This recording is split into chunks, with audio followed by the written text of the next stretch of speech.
பிரதமர் Datuk Seri Anwar Ibrahim அண்மையில் மேற்கொண்ட பிரான்ஸ் நாட்டு பயணம் இன்று மக்களவையில் பேசும் பொருளாக மாறியது.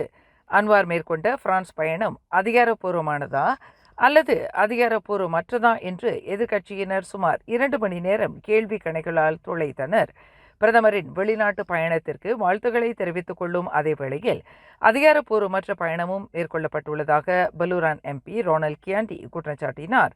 அதற்கு பதில் அளித்த வெளியுறவு அமைச்சர் டத்தோஸ்ரீ முகமது ஹசான், பிரதமர் மேற்கொண்ட அந்த பயணம் அதிகாரப்பூர்வமற்ற பயணம் அல்ல என்பதை தெளிவுபடுத்தினார். இந்த செய்தியை உங்களுக்காக வழங்கியது அருண் மசாலா.